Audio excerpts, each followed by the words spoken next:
Welcome back. Welcome back. Welcome back to Athlete's Journey. I'm your host, Travis Reed. Today we have a special guest, a person I looked up to when I was playing overseas. He was kind of like the standard of like the American big man. He's probably the greatest American big man that ever played in Greece, but we'll get in that later. I told him already that I used to watch him. Me and my teammates used to watch his team every like Tuesday, every Thursday, whenever his team was on TV, like the Cosby Show. He's a great person, a special dude. He blessed us to come on this show. His name is Mike Batiste. Say what up, Mike. Hey, how's everybody doing? Blessed and honored to, to be on the show, man. Well, like I said, we all appreciate it out there, man. I'll listen to your journey, man. I was like, man, this is crazy. I gotta get him on the show because you were one of the dudes that, like I said, I was watching when I was in Holland, when I was in Estonia, when I was wherever. I was like, I gotta watch Mike play. So that's what's up, man. Won the EuroLeague championship, all that, That's what's up, man. I'm glad I've inspired, other basketball players in some form or fashion, whether that's small or big. And like being that staple player over in Europe was a responsibility that I put on my shoulders. I wanted to be the standard for everybody to look after and be like, man, if he can do it, I could do that too. As long as, you put in the hard work and dedicate everything to your purpose, good things that happen. So that's the platform I always stood by and ran with it for the course of my career as a player. All right. Well, we're gonna get right into it, Mike. How did your journey begin with basketball? How did it start? Man, my journey began in Inglewood, California, man. My dad was he started his own mechanic shop in our backyard, man. We used to stay up over on 54th and Dean Avenue, like right down the street from Crenshaw and Slauson. So I grew up over there in that neighborhood for the first like 7 years of my life. And then in 1985, the family picked up, we moved to Long Beach. And I think that was like, I really started getting the introduction like to basketball at that time. Like when we was young, my dad would move the cars out of the driveway, and we would just shoot hoops like in a little milk crate, back in the day, like, that you'll board up with nails and stuff like that. And me and my brother Nelson will, just play like one-on-one in the driveway. Well, we really wasn't really like in love with the game of basketball like that. I think we was exposed to everything at an early age, and we just had our hands in everything. And I think by the time we moved to Long Beach, I think that's when everything started kind of like manifesting because of all the people and friends you was hanging around with. They was in some kind of sport, and you wanted to constantly hang out with your fellas and be involved, whether y'all was playing baseball, football, basketball, like whatever it was, like, you wanted to stay involved with it. And, I just picked up a love, for everything. Football was my first love. I love football, playing quarterback, throwing that pigskin to my receivers and stuff, handing that ball off to the running backs. But then at an early age, I had like a knee injury. And then my mom, she pulled my card. She was just like, hey, you got to stop playing football. And I was just, kind of stunned in a little bit. But at the end of the day, I knew I had other sports to fall back on. And basketball was another sport like I was always involved in. And then, I just took my cards and ran with it. And, really got involved in basketball a lot. And, growing up in that time, like in the 80s, watching the Lakers at that time, every kid from Long Beach to LA, Compton, Watts, Inglewood, everybody wanted to be, a part of that Showtime. So I just think every day watching them trying to mimic, Magic, Kareem, Worthy, Scott, Cooper, all these guys, I think it just kept, my love, at a certain height where I wanted to reach a certain, level, into this game and try to take it as far as I could, succeed or fail. And then, being around certain guys in Long Beach, at a very young age, like I got to meet Dinos Trigonis, who's now running like the Pangos All-American camps and stuff that you see right now, which is really big. Like he was like, saying my big brother, man, saying when I was young, like Dino, he used to put me and my man Eric White like up in the cars. We used to go like all around Long Beach looking for run. You know what I mean? And Dino's used to find a run sometimes, or we would find out like where all the homies was like hooping at. And Dino's would like take us like all over Long Beach. Sometimes he'll take us to certain games to watch, so we could see like the older guys that was before us, do their thing. So we can like still have kind of that love for the game, because I felt like the Lakers was like the big reach. It was very hard to get to Magic and those guys. But, when I grew up, we had a famous high school, Long Beach Poly. They breed athletes, man. And, I grew up playing Pop Warner football with the green and gold. I grew up like in my mind, I thought I was going to Long Beach Poly. I actually went there for a semester before, they find out I was using my auntie's address, and they kicked me out. Then I had to go over to Long Beach Wilson. But, that little, that semester, that I had in Long Beach Poly, you know what I mean? It was, that was real big for me, because every day I got to walk into that arena, I used to see this big old poster of Tyus Etney up there. And, Tyus was like, that was a staple for everybody to me, like in Long Beach. He was our role model. He was everything, you know what I mean? He was like the best player in Long Beach. He knew he was going to UCLA. A prominent school that every kid in California should wanted to go to at that time. So that was like big motivation for me. So every time I stepped in that gym, I was like, man, I got to put it down, because, Tyus put it down in here.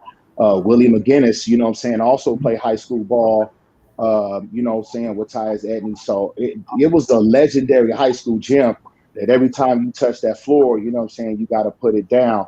And again, from that time on, I think basketball was my natural calling. And like I said, I ended up, going to Long Beach Wilson my next year in high school, my sophomore year. And kind of nobody really didn't know who I was, because I just kind of crept into Long Beach Wilson, like really underneath the table. Nobody even knew I was even there. And I remember like the summer before that, me and Eric White was up at Long Beach State. We were just hooping with some other guys at Long Beach Wilson. And I was giving fools the business.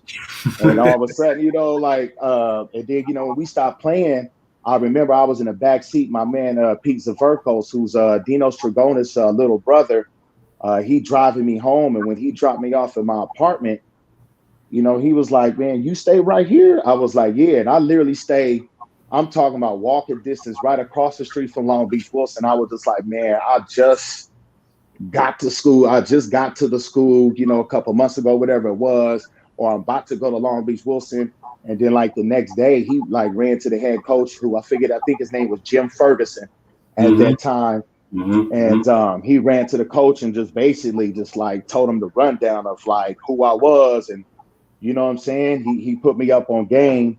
And then by the start of my sophomore year, Ferguson stepped down as coach. And then we had a new guy, Quentin Brown, who came in. And if whoever don't know who Quentin Brown is, he's the father of Anthony Brown, who played college ball at Stanford, was drafted by the Lakers, as now was overseas in Europe playing high-level ball. Coach Brown comes in, I'm a sophomore trying to earn my keep, trying to, keep up with the older lettermans, you know what I mean? And then also as well, you've seen everybody in the city at Long Beach Poly, Long Beach Jordan, Lakewood, Milliken, other guys you grew up with, they're playing either JV, varsity, they getting playing time. Shit, my sophomore year, man, I had to suck that thing up, man. No homo, but it was tough, because I'm watching everybody that I hoop with, everybody's playing, and I'm not playing.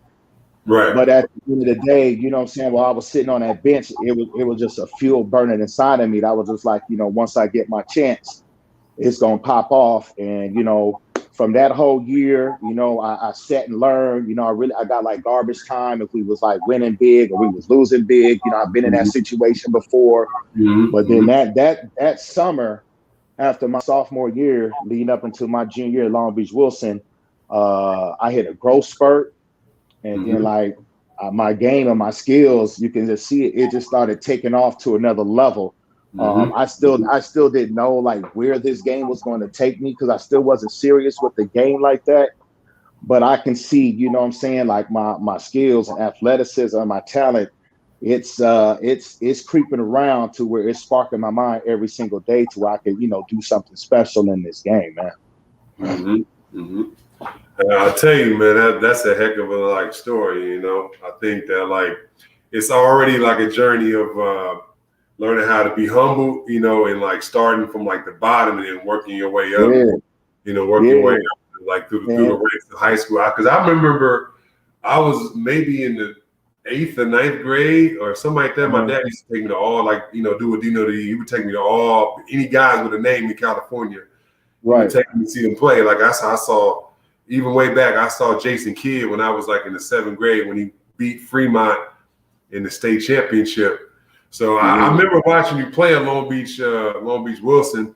Because you had a friend of mine who used to go to the Boys and Girls Club with me on the team, and my dad was like, "Who was this?" He was like, "Forget Kenny, but who was the dude? They got to be Mike Batiste, man. You know what I'm saying? Big swole dude dunking on everybody back in the day." That's crazy, man. Right? Man. It's just you play.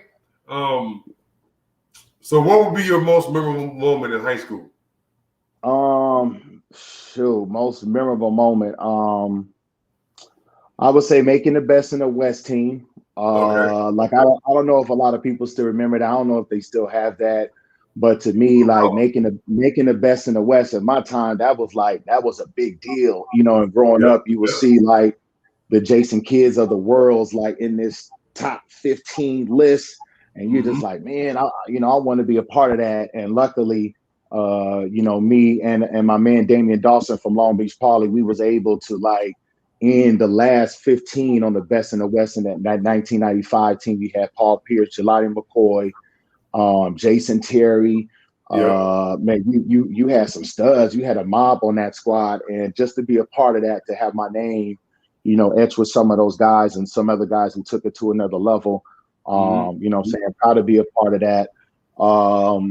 I would say my 93-94 season, that was my junior year. That was the most fun that we had. We went to the CIS semi-finalists. We lost to our big brothers, Long Beach Poly. I wish the brackets was flipped another way around so we could meet them in the CIF finals. Right. But, that was how the cards were dealt. And, at that time, to be the best, you got to beat the best. And, Poly was just the best team at that time. And, that was a lesson, learned, for me. And it was also tough because a lot of those guys that was on that roster, like I grew up with those guys, and now to like be playing against those guys, that was like my first taste of kind of like friendly rivalry, sibling rivalry. And I learned about that stuff at a very early age. Like again, even watching like the Ty Zetneys of the world, the Willie McGinnis, also I grew up watching the O'Bannon brothers, over in Artesia. It wasn't that far away from me growing up in Long Beach. I got a chance to watch Ernest Killam, Linwood, God rest his soul. He was a real one, growing up in Cali. Everett Ratliff went to Long Beach Jordan.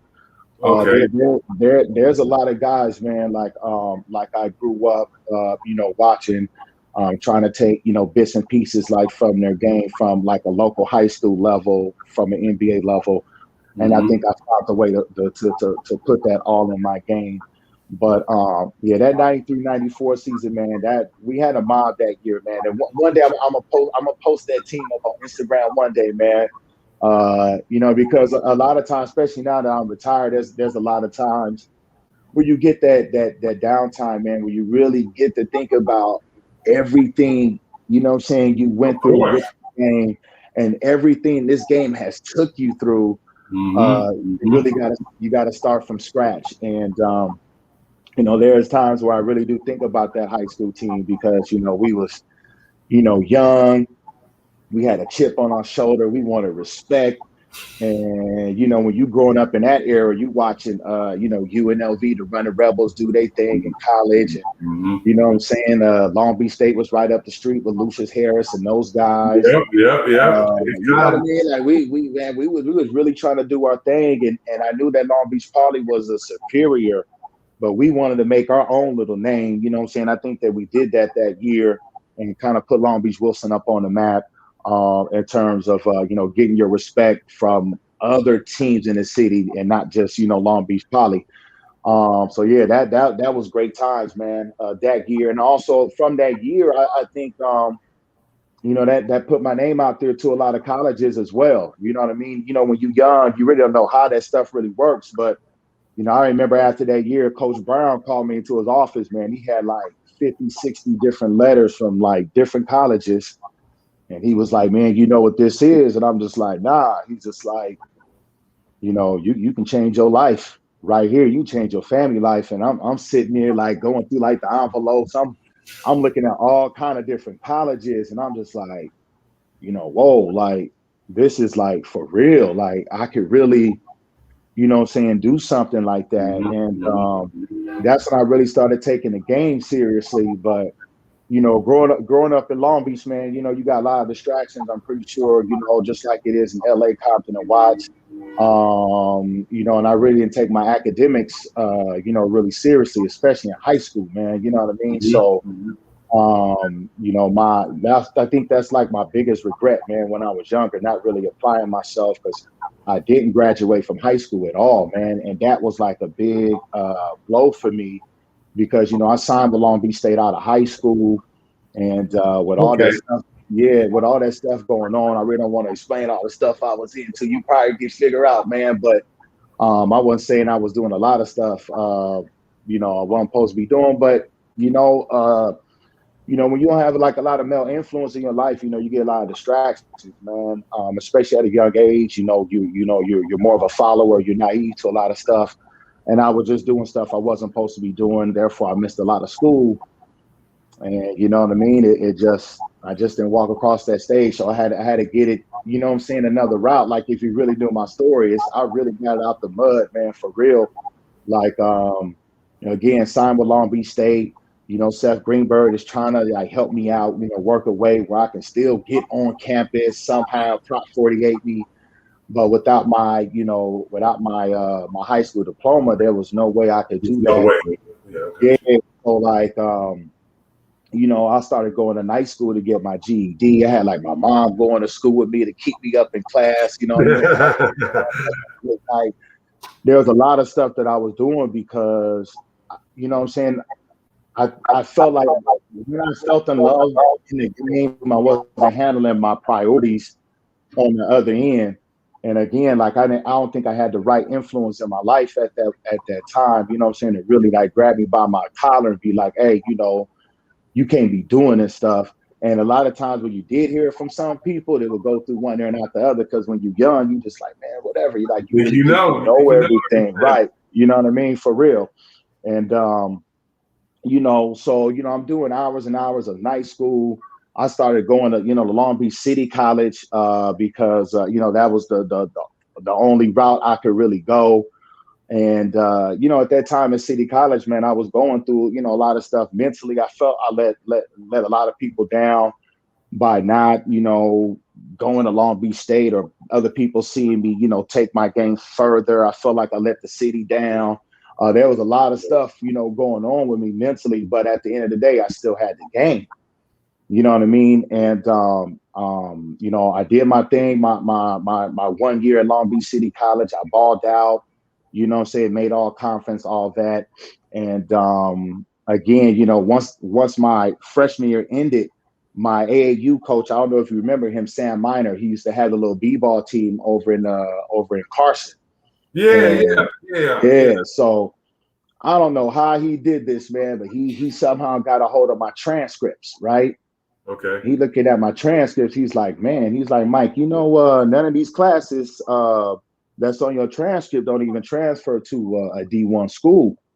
So I'm just like, man, what you talking about? Like, I'm not understanding at all, man. Like, I'm just hooping. You know what I mean? He's like, well, if you want to go to a D1, you got to have these classes to transfer over, so you can just, be on the campus and have a scholarship and X, Y, and Z.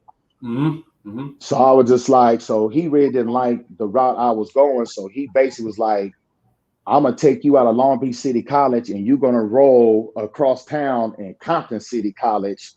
And I'm just like, hey, Sam, I don't think, you know what I'm saying? I don't want to go up over there to that school, man. It's a different territory over there. And nobody really knows like who you are, really. You know what I mean? Mm-hmm. And, it was a little bit different walking up on that campus. You feel a little mean mugs, a little show. You know how it is. People going to test you a little bit.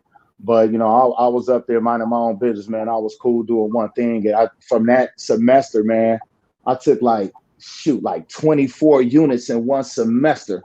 Like I was going to school from you was trying to get out of there for real. Man, I was going to school to like 7 in the morning to 7 at night, man. I was driving my mom's like blue minivan, like all the way like the Compton College, all the way back to Long Beach City College, like taking classes because, you know what I'm saying, I was really trying to get up out of there, man. And, right. Growing up fast in Long Beach or in LA, wherever you go from, there's a lot of things that kids shouldn't be seeing. Friends going to jail, friend dying. And I just, it just got to a point where I was like, man, it's time to go, man. Like, the fast life in Cali could really catch up to you. And I was just like, I just want to get up out of here. So when I did all my stuff at Compton College, I got my grades right, my academics right. Now, like, I can just go ahead and pluck any school I want to. I got an AA degree now. So now I don't need the GED anymore. So I stopped going to the night class because now I got my AA degree. Now I'm eligible to get into D1 schools.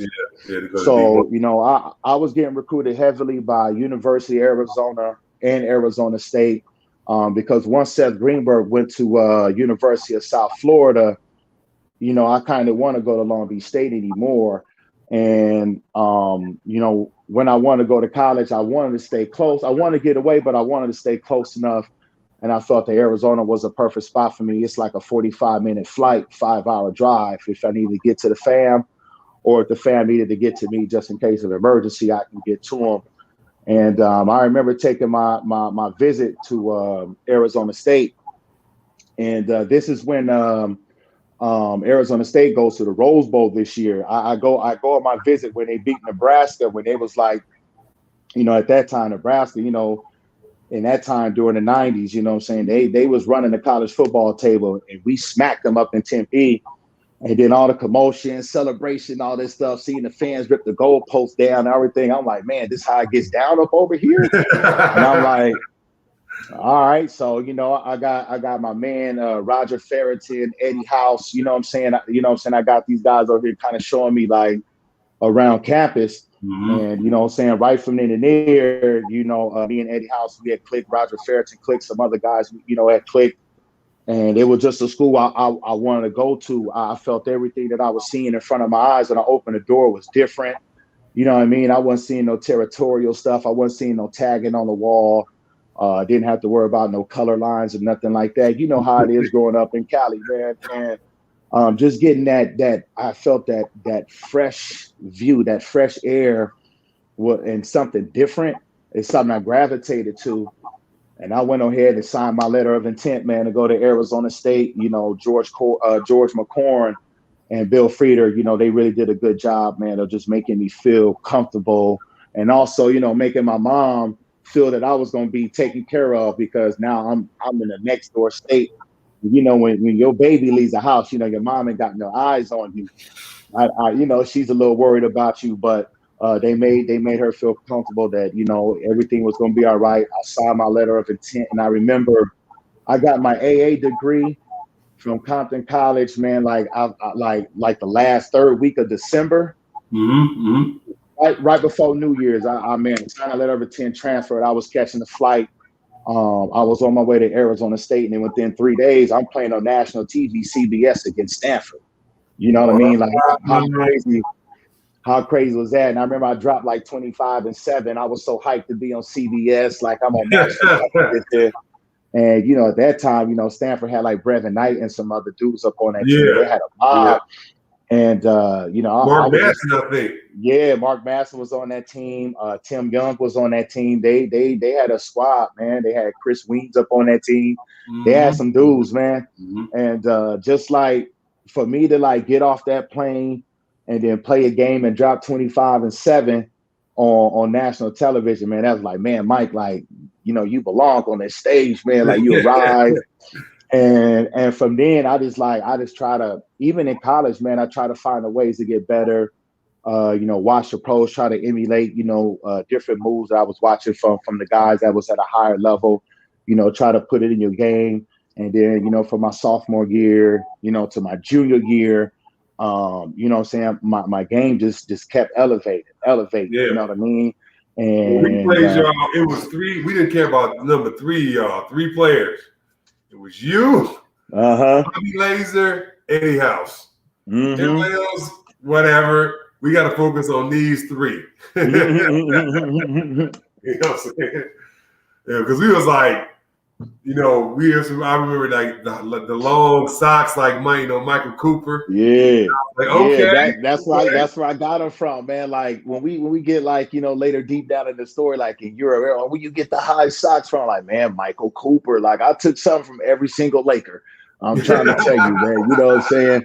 And the high socks was like, that was a staple of mine, man. It was like, how Popeye ate his spinach. It's like, I needed my long socks, man. And I couldn't play without them suckers. But yeah, though, man, like Arizona State, man, we had a mob, man, for real. Bobby Laser was a transfer from Syracuse at that point. Yeah, I remember that. And me and him was like the same height, same skill level. Eddie House, man, quick trigger Eddie.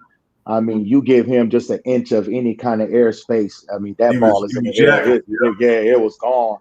I mean, he had like one of the quickest releases I've ever seen in the game. And, from that, again, playing with those guys and learning how to play off guys like a Bobby Laser, Eddie House. Again, you take that skill, into your next year and into your next level of play. And I think that's always has helped me out. So, for my junior year at Arizona State, man, we had a lot of fun. We upset Cincinnati at home to go to the preseason NIT. We lose in double overtime to Paul Pierce in Kansas, Madison Square Garden. It was a tough game. We ended up losing by 2. But just to be on that stage, man, to play at Madison Square Garden and to compete like with a Kansas, again, that showed us that we belonged on this level. And we went through the season. We balled out. We beat number 4 Stanford on the road that year. But towards the end of that season, man, we just started running out of gas, man. We only went like 6-7 deep, and we just couldn't compete with other teams like U of A that had squad, UCLA. Y'all had squad and bench, and it was like we just couldn't keep up with the onslaught and the pressure that every of the other teams that and the manpower that you guys had. We just couldn't keep up with it. But we did the best we could. But we ended up going to the postseason NIT, what we really did want. But we took it for what it was, man. And we ended up losing to Hawaii in the NIT. And then the next year, senior year, we really wasn't as good as we was the junior year. So I kind of just flew through the senior year the way it was, got my little all Pac-10 conference honors, whatever. Yeah, I remember that. When my senior year ended, at this time they had a pre-draft camp at Arizona State. It used to be called a Desert Classic. They don't have this no more. And so it's basically in my backyard, in my gym. There's gonna be all kind of NBA scouts there, whatever. And I'm like, man, here I go. Like I'm playing basically in front of everybody, trying to put my game, my skills, like on the map. And man, I balled out, man, that pre-draft camp. I did my thing. I took my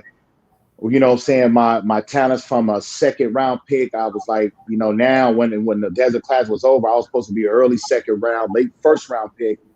And I remember my agent at the time, we were sitting there talking about everything. It was like, man, you need to go to the pre-draft camp. If you play the same way, like you can move your way like up into the lottery. So I'm taking that momentum to Chicago and I'm running with it. And we get into like some drills and stuff like that, some little 3-on-3, whatever. And I remember coming down a lane one time, man. I tear my ACL at the pre-draft camp. Oh. And yeah, man. And that's the reason why I never got drafted. You know what I mean? So it's like I'm going to like the different little medical stations. Man, I'm watching different doctors. They holding up my MRI. You know what I mean? They just shaking their head like, no, no, no, no, no. And I'm just, man, I just got my head down like, man, this is the worst like nightmare like I could, ever go through. But at the end of the day, man, you know what I'm saying, how I grew up and all the stuff that I saw, you know what I'm saying, growing up, man, I've always been resilient. So, it was a slap in the face for sure. When you're an athlete and you work so hard and your body portrays you, I mean, mentally, man, you're really messed up for a while. You know what I mean? Because, you pour all your blood, sweat, and tear into this game and put every single effort into your body, and your body betrays you. It's crazy. So, from blowing my knee out, not getting drafted, see everybody in my draft class get drafted, see guys that I felt that I was better than get drafted. Man, you talking, man, my blood was boiling, man, for real. So, I had to come up with another game plan so I could hurry up and get back on the court as fast as I could. So, I went back to Arizona State, and, the team doctor, Dr. Carter, did my ACL surgery in the summer of 99, like September of 99. You use my own patella, put the ACL back together, put 2 screws in there. And then I had to go through, that grueling rehab process, which is, a lot of patience, man, because all your boys over here playing, but you got to be up over here, like rehab. And at that same time, I'm going back to school at Arizona State. I'm watching Eddie House like tear up the Pac-10. He dropping 40 points like every other game. Remember he dropped the 61 points against Cal. Remember that? Like I'm sitting here like stuck in a brace. I'm riding for my dude. You know what I'm saying? And I'm going to jump in the TV, be out there with him, but I can't my knee is in a brace. But again, that was just like driving my inner determination, like to, do the best I can with this rehab, get back out on the court and try to accomplish my goal and get to the NBA or take my talent as far as I can. So, once I got through that little grueling like rehab process of like 9-12 months, now you got to go through the process mentally of like trusting your body again. It betrayed you once. So now you're like, man, like now you have to mentally go through different little cuts and jumps to see if your knee can really hold up like it could. And I kind of found out that from the surgery that I couldn't be a stride jumper no more. And when I was young, I used to feel the lane, you give me the ball, 1-2 dribbles, one leg. I was that. But now, you know what I'm saying, I had to become a 2-foot jumper. I had to change up like my footwork game. Being in Europe with the different rules made me change up my footwork a lot because they wouldn't allow you to take that first quick step and just blow by your defender. You had to put you had to put the ball down first. Or else it was always travel. Right. So there was like a lot of things that I had to learn, and I had to like, break my game down from a very, very fine point. And I started like really from the ground up. So I had a trainer in Arizona named Warren Anderson, Rehab Plus. If anybody's in Arizona, y'all can look him up, rehabplus.com. He really did a good job with me, breaking my game down and put me through drills that was all basketball related, reaction drills, shuffling the feet, speed ladder, speed box. It was a lot of different things I was doing. I was working out with NFL players like Larry Fitzgerald, Donovan McNabb, watching these guys perfect their craft. Like they'll be in the drill, they'll mess up, they will start over. You know what I mean? They just wouldn't be satisfied with just kind of getting 95% of the drill done. They made sure they got 100% of the drill done. So I'm just sitting there taking mental notes, like, perfect practice makes perfect. You know what I mean? And just seeing those guys like perfect their craft, and also seeing Larry Fitzgerald of how long his career has gone, still playing wide receiver for the Arizona Cardinals, only mean that I was learning something from, from a good player that was greatness, his craft, right? So I've been blessed to be around a lot of different dudes in different sports, and again, just to take bits and pieces from them and to put it like in the mental part of your game or into your actual skill set. It's one thing I've always done. So, you know, going to Europe, man, my first time was a little difficult. Never been away from home like that. I've been next door to state, Arizona, Vegas, stuff like that. Man, I'm Oh yeah, that miles and first year is always that real tough miles year, man. I away. remember that first year, and I was always like, Yeah, man, but I'm really gone. Ain't yeah, nobody but I gonna knew come visit me. when my agent and I, we were just like, look, Mike, I'm gonna sing. We're gonna sing to this team over in Belgium. It's called Charleroi. It's like probably like 30 minutes from Brussels, which is like the capital of Europe. And I knew I was just over there for one thing, was to get my left knee back in shape, and to mentally started trusting my body all over again. You know what I mean? And I think I succeeded with that. But man, being over in Europe was tough, man. The different language barrier, everybody spoke French on my side of town. So Yeah. yeah, I mean, it was tough. It made you a shell of yourself. You stayed at home more. You didn't want to go out a lot. You ordered a lot of DVD movies as much as you can, so you could just watch whatever, man. The one thing that saved me in Belgium, man, I was like 20 minutes away from like the army base. And I met a couple of dudes who was in the service, and then you know what I'm saying, they looked after me, man. They got me on the base. They let me, you know what I'm saying, get like all the American food, all the stuff that I was homesick with. I felt like I was like in a real life like grocery store. I was up like, man, throwing all kind of stuff like up in the grocery cart. I was losing my mind. I was seeing DVD movies. I had like 3-4 baskets full of stuff. Man, I must have spent $1,000 or thousands of dollars up on that base, man. But to keep my mind, as close as home to possible, I got you. that was a price well spent. You know what I mean? Because it's like you had the game. You get to the gym, you work out, you practice. You had your practice twice a day, whatever. But when you go home, you got so much downtime. It's like, what am I about to do? And with the language barrier, you really didn't want to go out. Sometimes, you walk out, people looking at you weird because you tall. They know you foreign, you different. What are you doing here? So it was just a lot of different things, you was going through. My support system of, my mom, my brother, like my boys back at home, they just couldn't just drive to, wherever I was at and just like, pick me up. You know what I mean? I had to find a way to do that on my own when I had a bad game, when I felt that I had a bad practice and I didn't, get better or get nothing out of the day. There was nobody to lean on but myself. Yep. And I think that only made me stronger, like mentally. Number one, because any kind of challenge that was thrown in front of me, like I was taking that challenge and I was trying to run with it. So, I did my thing in Belgium. I came back and did my summer league stuff, with Milwaukee at Long Beach State. At that time they had the summer league up at Long Beach State. I was there all the time watching. Yeah. So again, doing my thing. Yeah. And now I got my knee in shape. I feel like, I'm healthy enough to tell all the scouts, whatever, that, I'm doing my thing, but whatever, they wasn't trying to really give me no contract. They was just trying to invite me, fill me out, whatever. I really wasn't looking for that.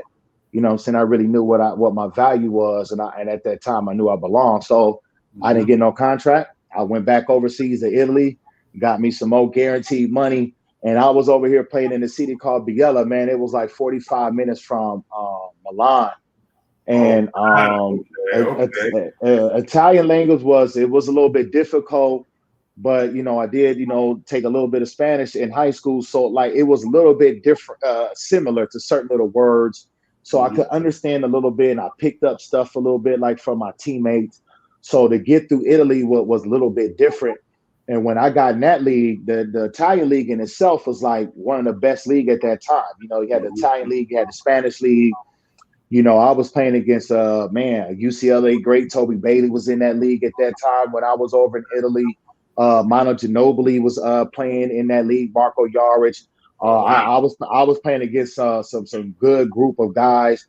And every night in and night out, Tyus Edney was in that league too. And Benetton, real talk. I So remember. again, yeah. So I had again a chance to play against my role model.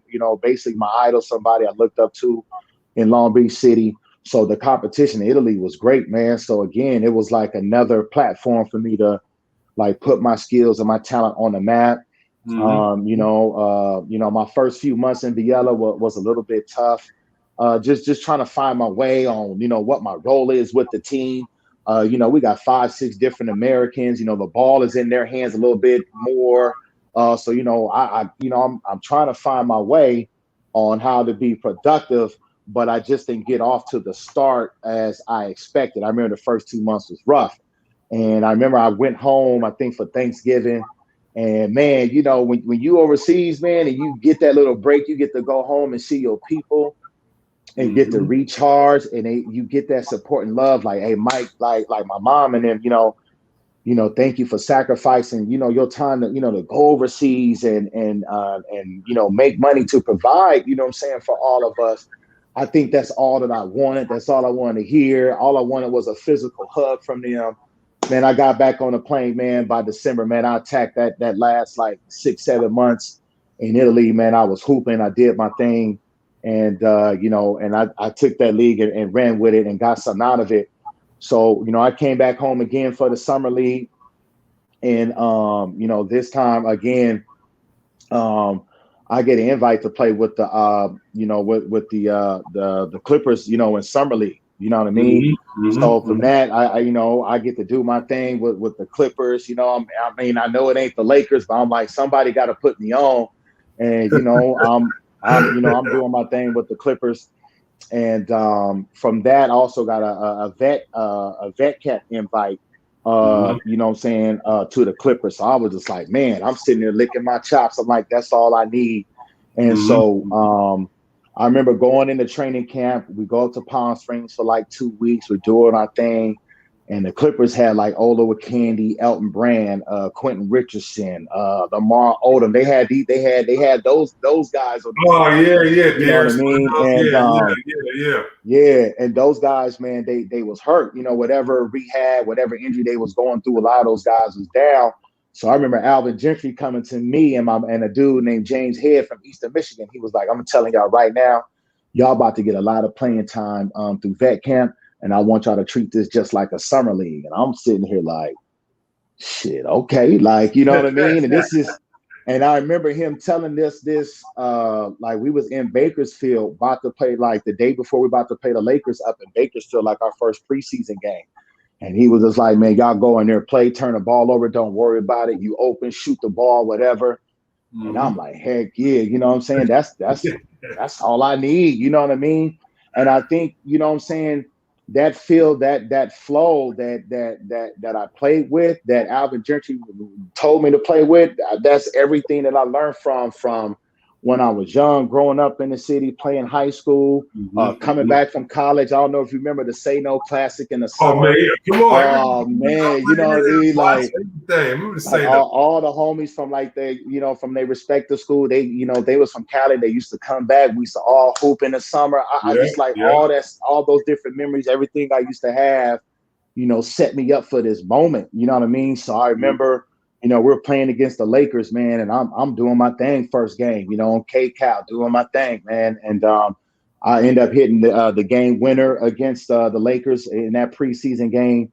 And I felt like, man, like, again, I'm putting my game on the map every single game. You know what I mean? The next game we play, I do my thing. The third game we played, I remember the Seattle Supersonics with Gary Payton and Van Baker. I dropped 33 on those guys. You know what I mean? So I was hooping. Like, for real. I was starving. I was playing like, give me a contract right now. I was trying to make it tough for the Clippers to decide, like, listen, man, cut him, keep me. That's how much pressure I was putting on management, I felt. You know what I mean? And I was leading the Clippers in scoring during that preseason run. You know what I mean? And I felt like my numbers and everything else backed up for me. I'm like, man, I know I made the team, man. Like, there's no way, like, I did not make this team at all. And I remember after, the training camp was done. At this time, the Clippers, they was practicing over in the hood over in, at Southwest. And, I drive up to practice. I see Alvin Gentry sitting outside the gym. As soon as I get out my truck, he tell me I didn't make the team, man. I'm sitting there just like, yeah. So again, from tearing my ACL, all the stuff I went through, growing up, and then to this again, I'm like, mentally again, you're just like, you check out for a little bit, but again, I think I was just built differently, real resilient. And, you down and out for a little bit. I think it took me like 24, 48 hours. And then like the next day, I pick up the phone. Jerry West is calling me. He was the GM at Memphis at this time. Mm-hmm. So he's like, hey, Mike, listen, sorry that things didn't work out with you with the Clippers. Excuse me. Sorry things didn't work out with you with the Clippers. But listen, we just picked you off of waivers. And we need you to fly to get your bags, fly out right now. Not right now. Meet us in Detroit to join the team. And it's not what I wanted, but hey, I'm in the league. And you know what I'm saying? I'm about to take this opportunity and run with it. I get to this Memphis squad in Detroit. Jason Williams on that team, Lorenzo Wright, Paul Gasol, Shane Battier, and another UCLA great Earl Watson was on that team. So, you know what I mean? Like, oh, man, I was like, shoot, like certain guys that I played against, now I can actually, play with them. You know what I mean? And, I had a lot of fun, playing with Memphis, playing with Earl. We used to come off that bench, man. We used to wreak a lot of havoc, man. We used to press full court. We used to play a tempo type of ball with that second unit. And, we had a lot of fun that year, man. I think I learned a lot, playing that 1 year with Memphis. I felt I did enough to earn another year in the NBA, man. But, things just don't work out the way they are. And there's a business side of basketball that a lot of people don't understand. Mm-hmm. And I think that I was just a casualty of the business side of basketball. I remember, going to the Utah Summer League, walking in the gym, right? And I could kind of hear people whispering, kind of what am I doing here? Because those last 2-3 months in Memphis, I really did a solid job of work to the point where I felt like I've earned a guaranteed league minimum contract from Memphis or somebody else in the league. And it just didn't work out that way, man. It's just the business aspect of the game. Mm-hmm. And, when I went to Utah, man, my confidence was down at that point because, you felt like you played well, but it's like, and they still didn't keep you. Yeah. Right. Yeah. And you feel like, man, I'm going through another episode just to prove myself. I felt that I proved enough to be this role player or a serviceable pro coming off the bench, you know what I'm saying, to help a ball club. But, you know what I'm saying, that just didn't happen. So I remember the summer league gets over and there's a contract that comes to my agent from a Greek team called Panathinaikos. And I really don't know too much about the team. I remember watching them in 2002 when I was in Italy. I remember watching them win a European title in Italy. They was down 20 points. They fought hard possession by possession and came back and ended up winning the game by 6 against a team that was heavily favored to win the European title, which had Marco Yaric, Manu Ginobili was on this team. Oh, wow. Rashard, I don't know if you remember Big Rashard Griffin that went to Wisconsin back in the day. Yeah, big he super was on this team. Yeah, they had a straight mob. They had a squad, and to be down by 20 and to come back and beat that team, that was probably one of the greatest comebacks in European history. If you really know your history about European basketball, well, in my opinion, that's probably one of the greatest comebacks in European history. So again, I get this contract coming in, indecisive. I'm like, man, I still think I can make the NBA. Yeah. But I'm looking at this contract and I'm looking at this money on this contract, and I'm sitting here like, man, shit, whoo, you looking at NBA league guaranteed contract, and I'm looking at, $450,000 tax free. I'm like, man, if it don't make dollars, it don't make sense to me. And the thing about me, I think my first 2 years I started in Europe. I came to Memphis for that 1 year in the NBA, and when things didn't work out, man, I had no problem going back to Europe because I already had got a feel for the game of how it was played already. So I didn't have no problem going back there. I really just didn't know what I was really getting into when I really signed my name on this contract to go to this team called Panathinaikos. If you do your research about this team, man, it's one of the most storied ball clubs in European history. You have NBA greats like Dominique Wilkins, Byron Scott has went through there. So like practicing on that court, you see, Dominique Wilkins and Byron Scott, like you want to be, in that same sentence with those guys as well. But my first year when I got there, man, they was using our arena to renovate and get it ready for the 2004 Olympics. So we had to play in like this real small gym, man. It probably seated like 1,500. And it was like, yeah, it was crazy, man. Some of the stuff I was seeing, like, you never really been that intimate in a crowd like that. They're really over the top of you, like watching you play. And right from then, I wouldn't say I got my first tutorial of EuroLeague because I got that when I was in Belgium. We was in EuroLeague like the first round. We didn't qualify to go to the second round, so we only played 10 games.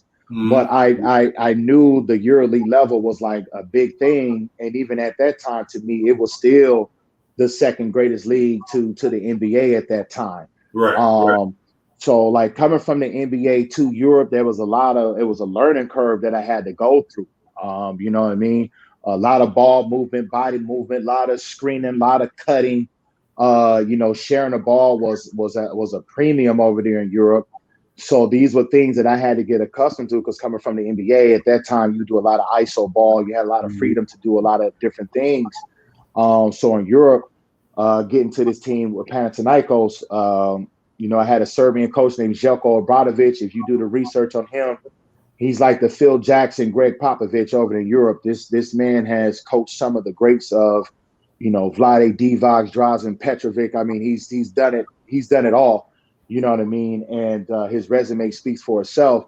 And again, I didn't really know that dude was really like that. I really didn't know how great of a coach he was. Like when I got there, I was just sitting there just off of raw talent, just still trying to prove myself in Europe. Hey, I came from the NBA, watch me do this, and that. But they, what I'm saying? But they pumped my brakes on that. They set me down and they figured out a way for me to thrive and play. I came over to this team to play the power forward. They set me down. They was like, man, we need you to play center. And I didn't frown on it. I was just like, man, man, listen, man, my game will put me out there. I'll find a way to produce. You know what I mean? But I think from my Pop Warner football background, I love to bang. I love to get physical with guys. I didn't like mix. I didn't have a problem mixing up in the trenches. So I think from that mindset, they watched me practice every single day. They put me on the block. And they was like, I could really do some things, with my physicality. And, from that, first year, I was able to do, some really good things. I don't think I was the Mike Batiste that everybody knew. But, I think I did enough to survive that first year. It wasn't my best, but I think I did enough to survive. And but it did leave a sour taste in my mouth because I battled injuries that year, pulled hamstring, twisted ankle. So I never was really healthy that year. So a lot of things didn't sit well with me.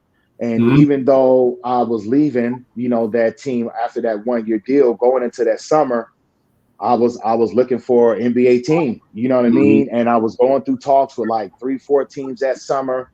But they wasn't guaranteeing me nothing, man. They was like, man, we're trying to fill out our rosters of, all these guys, and then we're going to get back to you.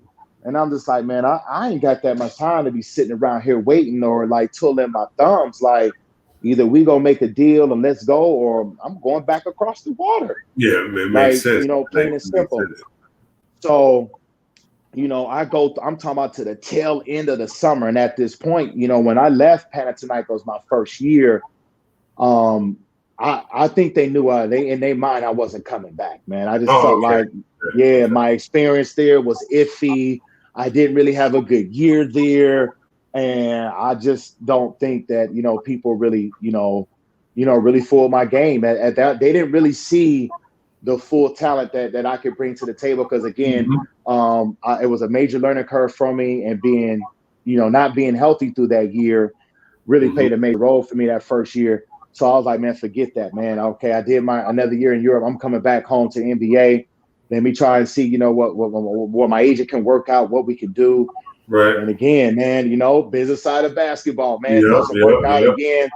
So again, I go I'm talking about basically to the last day of the summer. I have my agent call Panathinaikos back. And I was just like, look, I want to come back. You know what I mean? And because nothing worked out here in the States to the NBA. You know what I'm saying? I want to come back and play for the same team again. But they was like, all right, Mike, well, listen, we want you back too. But we're gonna sign you back with less money. You know what I mean? So and honestly though, it was fair. You know what I mean? I didn't have really a productive year. Again, I wasn't healthy. So I was like, I didn't like it, but when you really understand basketball, and now how I understand it now, I felt that was fair. But the younger Mike, I was like, oh hell no, that's like some disrespect. You know what I mean? They you know what I'm saying, they gonna take money off the books because they feel like I ain't worth what I was before.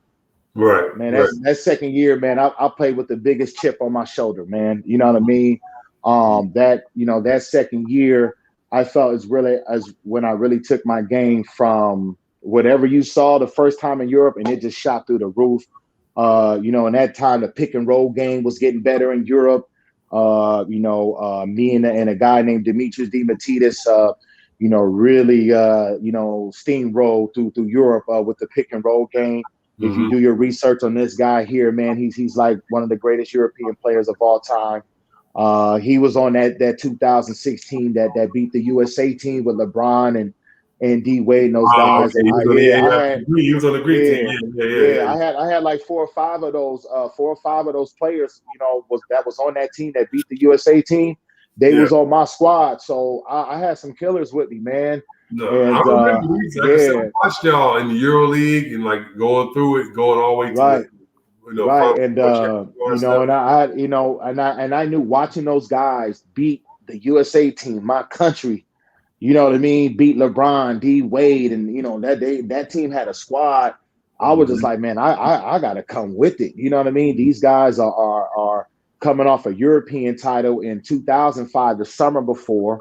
They just win a silver medal in Japan. They lost to Spain in the gold medal round, but they beat the USA team in the semifinal. Like, I was like, man, I'm playing with some guys that are with it. So every single day, man, I came with a mental preparation to get better every single day in practice. And when those lights came on, I was like, I got to do my thing and shine bright because number one, I'm playing with some of the best European players over here. And I want to be in that same mix with these guys and have fun with these guys and put my name up with these guys. And practice by practice, game by game, man, my game was just, evolve and elevated, to a high level. And I felt that I was honing on to the best of my skills at that time. And then, when you start winning titles to validate your skill set, I mean, mentally, you're just like, oh shit, like, let's do this again. So, from that 2005 year, that was my second year on Panathinaikos. We was a really young team, inexperienced, but we ended up making it to the Final Four in Europe in Russia. And at that time, it was we was one of four teams that made it. You had a team, Maccabi Tel Aviv from Israel. You had CSKA Moscow for Russia. They was a home team favorite. And you had another team, Tal Karamica, who was from Vitoria, Spain. So it was us four teams in there. And it was a great four teams. We lost in the semifinals to Maccabi with Anthony Parker. I remember that. Candace Parker, brother. We lost to them in the semifinal. They was just a better team. But from that Final Four stage, that's where I really like made a checkpoint. Like, man, I belong like on this stage. We lost in the semifinal, And, when you lose a semifinal, you have to stay there and play for a third place game. Yeah, right? yeah. So we're playing a third place game against CSKA Moscow, who just got upsetted against Tal Karamika in the semifinal because they was a favorite to win it. It's in Moscow on their home floor. They lose, so we get a chance to play them in the third place game. The game starts. I mean, they smacking the hell out of us, man. I think they got us down by like 24 by like halftime. But then second half come possession by possession. We work our way back into the game, force overtime, and we end up coming back and winning. And I think I had 28 points in that game. And it's not so much about the points that I scored, but it's how I did it. You know what I mean? The screening, the ball movement, the cutting, you know what I'm saying? Playing for the next man and doing that at a high level and then also to be productive. That, again, mentally, like, man, I belong here. You know what I mean? So from that Final Four year, I went into the next year of 2006, and I mean, I was just playing at a high level. We balled out that year. We did win the European title that year. We didn't even make it to the. We got upset at that year in the playoffs. To Tal Karamika, who had like Luis Scola, Pablo Prigioni, Jose Calderon, Thiago Splitter. They had a mob, man. They basically had an NBA roster. You know what I'm saying, before they came over here to the NBA. Yeah. And we got upset by them, lost to them, and from then the only thing we had left was our Greek championship, which was ahead of us. And we finished that year going through the playoffs. We get to the Greek championship. We play our biggest rival, which is Olympiacos. And from all the stories you hear from back in the day from former players, this is like a Boston Celtics, Los Angeles Lakers kind of rival, and it's bad blood between fans, and sometimes it's bad blood between players. But I didn't grow up in a rivalry, so I wanted, so I think it was easier for me to thrive in those big type of games where all my teammates are under pressure.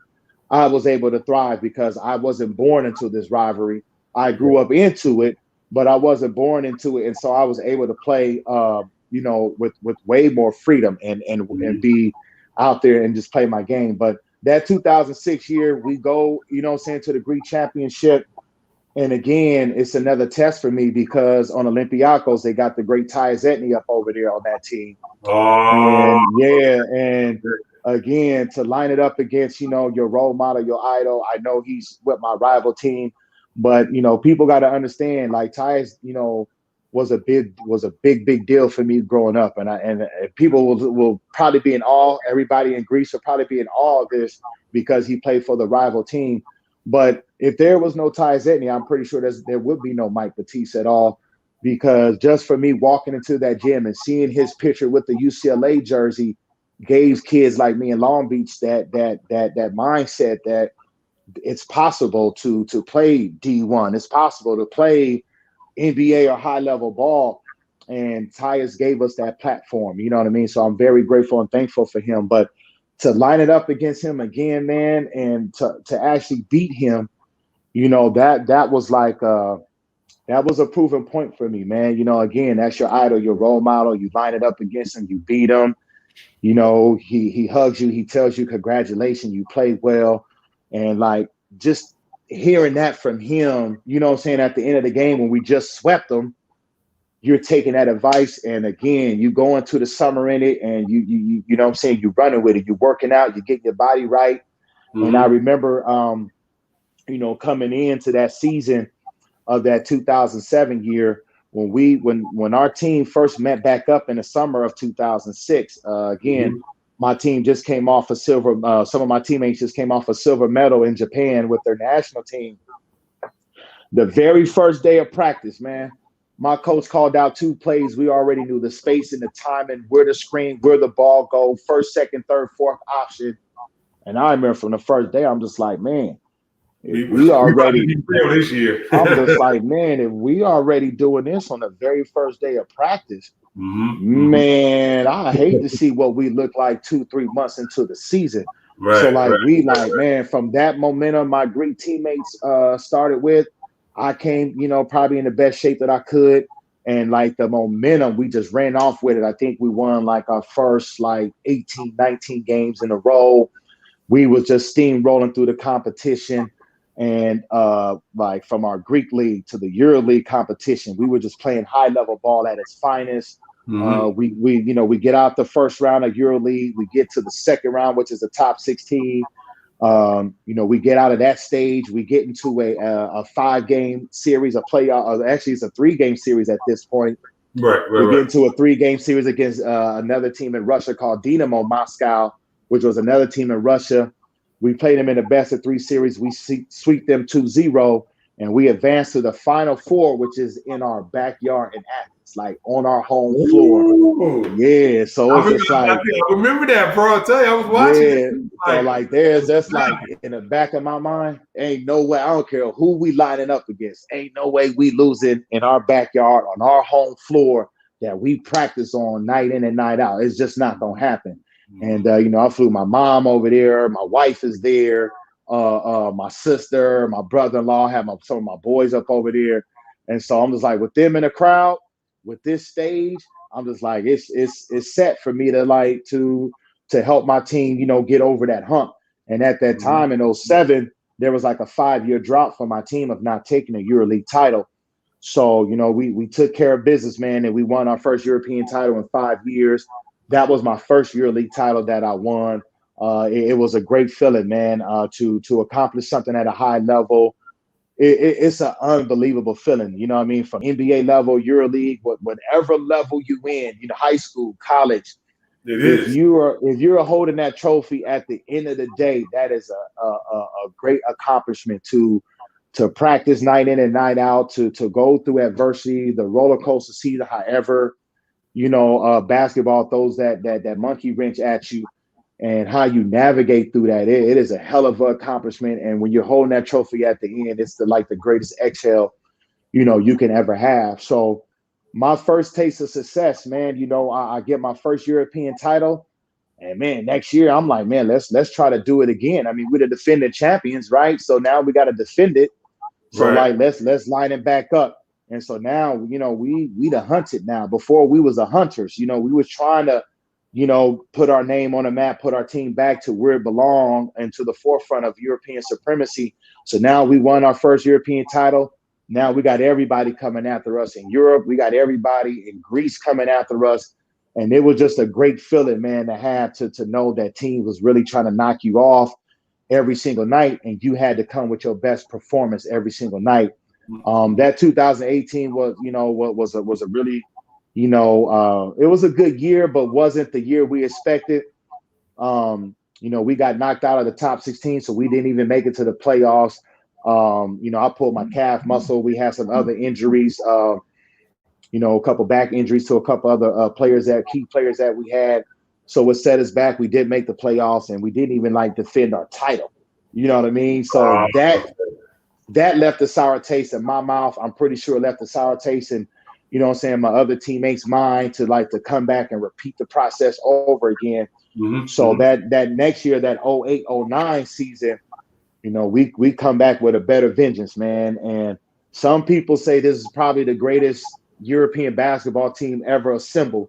If you do your research of the 2008-2009 Panathinaikos basketball team, myself, Nikola Pekovic, Kostas Sasaris, Dimitris Diamantidis, Vasilis Spanoulis, we had a freaking mob. Sarunas Yaskevicius, Drew Nicholas, who went to the University of Maryland. Man, we had a mob, man. I'm serious. And it was really unfair sometime at games when you knew mentally before the game even starts, you knew that if you follow the game plan, there was no way a team was beating you. We had that kind of luxury. It was unreal sometimes, man. You had Pekovic, who was this big, young, strong dude. You can throw him the ball on the block and initiate offense, slow the game down if you wanted to. And then you can put me in there and run pick and rolls with any one of the guards and move the defense. Oh my God, it was a great time to be around. And that year we really didn't start that well, but it's not how you start, it's how you finish. We just kept working at it. And then, after the new year, I'd probably say that month of February, which is always the hardest month of probably any EuroLeague calendar. We just took off, man, and ran with it all the way to the Final Four in Berlin. and we beat Cheska Moscow for my second EuroLeague title. You know what I mean? We won that in Berlin, another great, accomplishment for me. And I'm just like, man, I got two, I got a second one.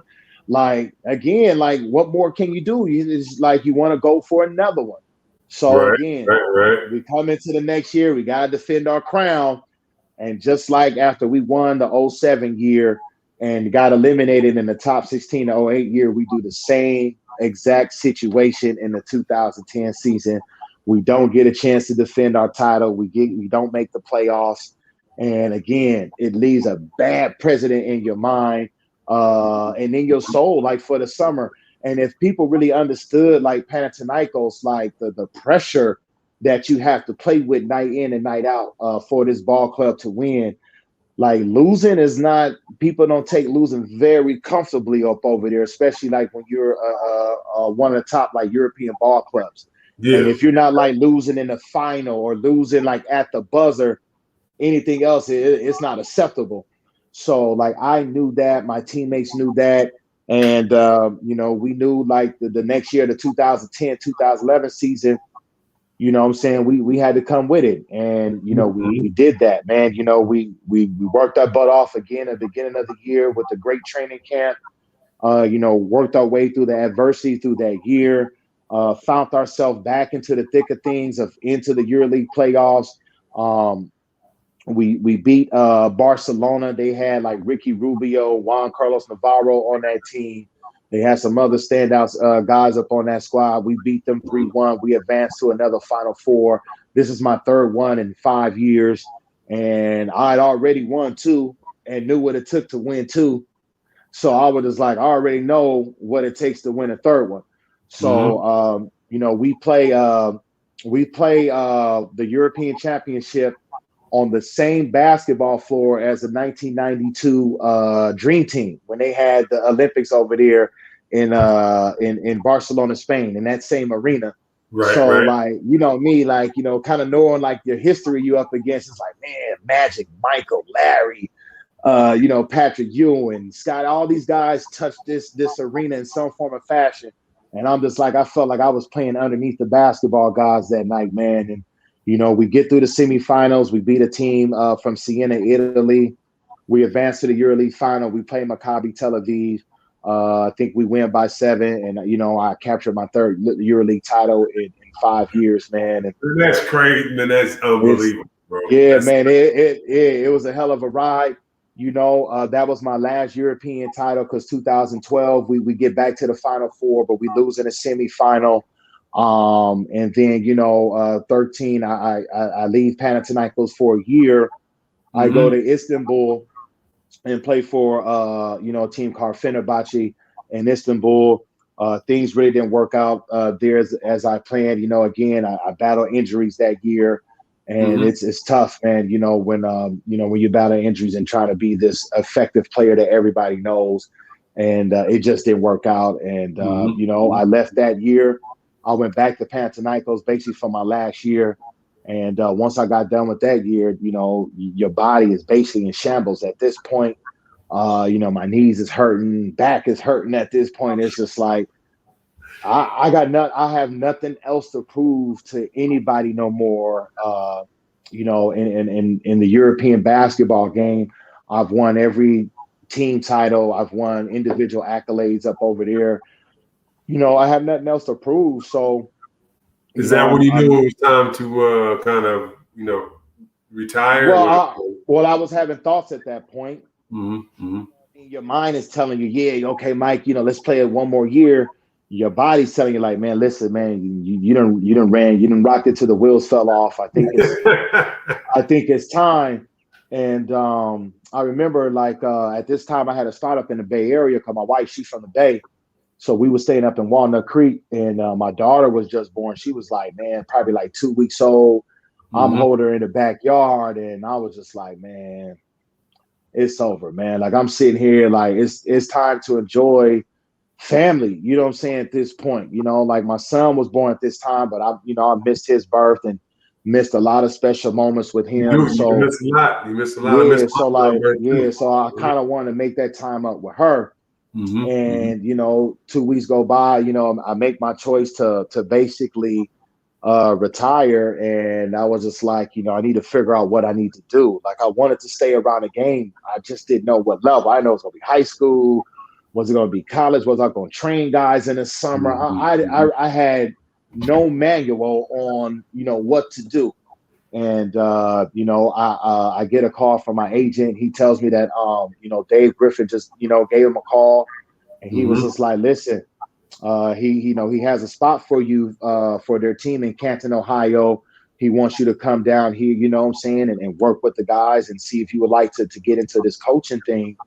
And I was really skeptical a little bit because I really didn't know if I really wanted to coach. But I felt at that time, playing a 14-year career and everything that I've learned, I felt like maybe it is a good idea to pass the knowledge down of things that I've learned as a player, to the younger, generation. And so, I took the offer, I ran with it. I was able to, be in a vet camp with the actual Cleveland Cavaliers. And, this is when LeBron James came back to Cleveland. So I got to see his body of work, what makes him so great, what, how he works off the court, how he takes care of his body, how he eats, how he's the first one in the gym, lifting, shooting. You see how that pays off. And I just got a great education from that. Dave Griffin gave me an all access pass if I wanted to be at shoot around, if I want to watch shoot around. If I want to come up there and just be in a coaches meeting like before a game and watch them game plan, I was able to be in a couple coaches meet with Dave Ladd and Tyronn Lue and just watch them draw stuff up on the clipboard, certain little game plan, how they make adjustments. And, I used to sit up in the corner and be quiet as hell, man, but I was super observant on like how all this is going down because I know that the game of basketball has some different parallels from the NBA and Europe in terms of how we game plan and stuff. So I was just soaking all this stuff up like a sponge, and I would run back to Canton with like the same stuff, trying to prepare like in the same way that they was preparing. The head coach at that time, Jordy Fernandez, was my head coach. He's now the assistant coach with the Denver Nuggets. I spent 2 years in Canton just learning the ins and outs of what it takes to really, be a coach. It was a big time adjustment period for me because I'm not a player anymore. It's not about myself getting to the gym and working on your own individual craft. I had to wake up in the morning and find a way to help better 6, 7, 8, 9, 10 guys, on a roster. And I had to figure out, a certain game plan and prepare a certain way to do that. And I think, I've learned a great deal from Jordy Fernandez, Nate Rankin, who was now the head coach now with the Canton Charge in the G League. And I think that's also a great way to go for a lot of guys who retire when y'all want to get into coaching. I think the G League is a great route to go because it gives you just enough of what the NBA coaching is all about. It gives you enough of the travel schedule, the games, of how everything works. And again, from them 2 years, I took as much information as possible. And, I had a goal of, being in the G League for 5 years. I was telling my wife, I was like, man, just let me, get my feet wet, really learn how this coaching thing really, goes, the amount of work you got to put into it. And I was just like, if I don't like it, I'll find something else to do with the game. But every single day, man, I'll just, I started finding different things that was that had a lot of similarities as I was as a player, like watching video, how I break down video. It's the same thing as coaching. It has a little bit more, it's more time consuming, but it's a lot of like same parallels as I was as a player. So it helped me a lot to evolve into into coaching. So for my 5-year game plan, I only do 2 years in Canton because after 2 years, I get a call from, Sean Marks and Trajan Langdon. Sean Marks was the GM in Brooklyn, Trajan Langdon, who was one of my biggest nemesis over in Europe, who played with Cheska Moscow. Now he's the GM in Brooklyn. So now, now all of the dots are connecting, you know what I mean? And they gave me a call, was like, yo, we got an opening for you to be like an assistant player development coach. And I was just like, man, get in where you fit in, however I can get my foot into the door to be around an NBA organization, to see how other stuff works night in and night out. I took that opportunity and ran with it, man. I was able to travel with the team, go on the road with them, and just be in like coaches meeting and see how all this stuff works, how it's broken down night in and night out. You know what I mean? So I learned a really good education from the Brooklyn Nets, because that's how their culture really is. You know what I mean? They get a group of guys and they grow a group of guys within the organization for them to learn to be better coaches or whatever they want to in their craft. And, I signed a 2-year deal with Brooklyn, thinking I'm about to be there, learn a great deal from Kenny Atkinson. Jock Vaughn was on that squad. If y'all know who Jock Vaughn was in California. Yeah, California legend, man. Yeah, he was a man, you know what I mean? So to be like on that same staff and be like in a coaching room, with Jock Vaughn, and learn from him, you know what I mean? That was just another thing I was soaking game up on. And then by the end of that year, you know what I mean? The business side of NBA come calling quickly, and now I got to make a choice. The Charlotte Hornets is calling, and they want to take me, they want to offer me a deal to actually be, an assistant coach. And, you know what I mean? I had to sit there and think about it. And I'm like, man, the Charlotte Hornets, man, Michael Jordan runs this organization, to learn from Mike, whatever, that's a great deal. And also now to really be an assistant coach, to really, walk guys through plays and put them through certain, run a part of practice. This is more responsibility that I was taking on. And, I was ready for it because I prepared for it, my 2 years in Canton, and I saw how it was done that year I had in Brooklyn. So, I got to Charlotte. Steve Clifford is the head coach.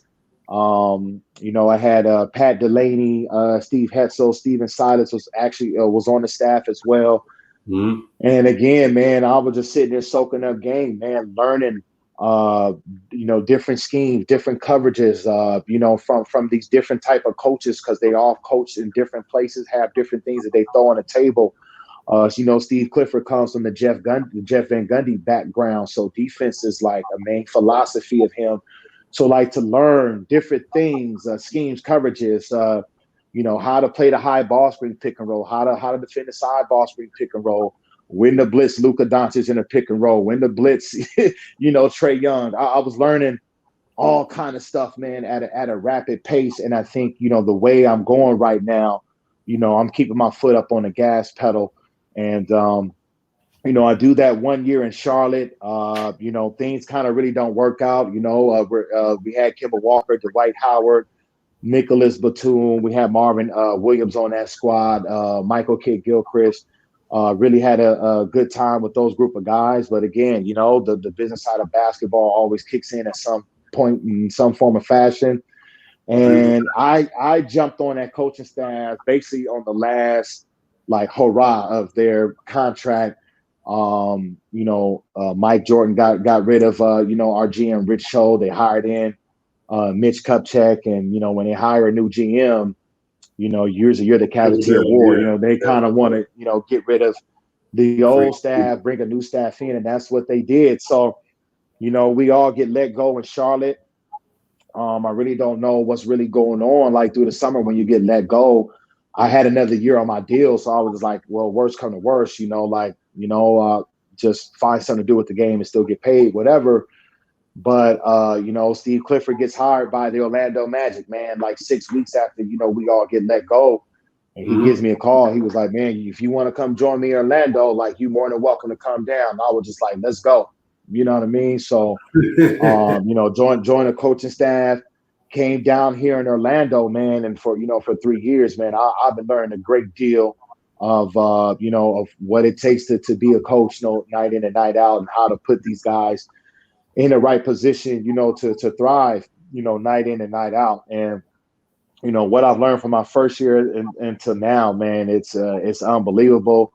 And again, man, I'm gonna keep my foot on the gas pedal, man, and keep running my laps, man, the best way that I can. I hate you, man. That's it. Yeah. of a journey. That's a heck of a journey from all the way from Long Beach Wilson to Arizona State to like Long Beach City to Arizona State to Belgium, Italy, back to the league to Greece. It's a crazy journey, man. It's a super crazy journey. We are blessed to have you. Last question before we go. Two questions. First question is like, if you could tell your younger self something, what would be, younger self, give your younger self advice, what would it be? Like when you were in Belgium, whatever the case is. I would speak to my 17-year-old self, man, because you know what I mean. Like I was all over the place at 17 years old. But if I was to give advice to my younger self, I was just like, keep working hard, regardless of what bumps, you know what I'm saying, that is thrown at you in the road. Like, keep going. If the wall is up there, kick it down, knock it over, go over it, around it, through it, however you got to do it, do it. And, when I was young, like I didn't have that. I didn't have somebody to show me how to knock that wall down, how to kick it over, get around. That's something that I had to learn. And, being in Europe by yourself, again, when I told you, when I ain't had no support system at all, the only support system I had was myself. You know what I mean? Like I didn't have nobody to talk to, you know what I mean? When I was like mentally weak, or again, I had to talk to myself, you know what I mean? So I think that's all like has made me super resilient, has made me mentally prepared for any kind of challenge or anything that the game of basketball throws at me, that the game of life throws at me. You know what I mean? I'm just, a resilient kind of dude. And I just think from all those life experiences made me to what I am, you know what I'm saying, right now, man. No, definitely, man. A younger person need to hear this story and just be like, man, if he do it from where he came from, anybody can do it. You pretty much answered the second question, because like I was going to ask you about the darker times, say when you were in Europe, when you're by yourself, you would have to pump up yourself to kind of get you through it. What got you said getting yourself. Yeah, so, those days in Belgium was really tough for me, man. Again, like I can't call mom and try to catch Southwest to come up over here. You know what I mean? It's like a 16, 18-hour flight to get up over there. And, like you'll call your mom, she'll try to give you words of encouragement, say a prayer with you over the phone, and kind of give you that good faith or spirituality, whatever it was. And you will soak it up and take it with you. But, at the end of the day, it just wasn't enough. And, and I think that's, again, that was a very challenging time for me, man, because like, oh, man, all I had was myself, man. You turn the lights off, you be in a room, you try to go to bed early.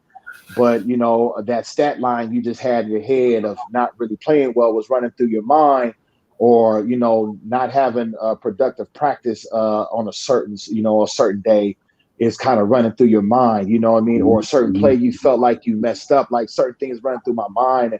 I didn't have a lot of people to bounce ideals off of. I didn't have nobody to really vent to at that time. So I think just, checking in with my alter ego, talking to myself, really like mentally prepared me, man, to be this resilient dude that I am right now. And I think that's the only reason why I'm standing on my 10-point toes right now.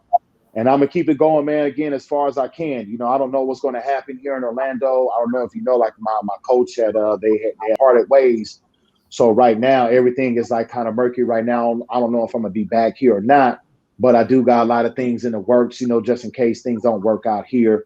But I'm going to keep this coaching thing going, man. Hopefully, in the near future, I can be a head coach for an NBA team. And I succeed or fail, man. You know what I'm saying? I want that chance to try to, implement philosophy, style of offense, defense, and, put my knowledge and spin on the team and try to help an organization, man. That's all. Just try to stay around the game, man. And as long as I'm at the highest level, I'm going to stay here as long as I can, man. I hear you, Mike, man. Well, like I said, greatly appreciate him coming on the show, man. This dude is like a for real Cali legend. Had to have him on the show because, like I said, watched him every week, like the Cosby's or Martin. never missed a game. So one love, Mike. We appreciate it. You know what I'm saying? Thank you for coming on the Athlete's Journey. And like I said, man. y'all need to listen to this man's story. It's a really good story. One love, man. Anytime you need me, man, you know how to get at me, bro. For sure, for sure.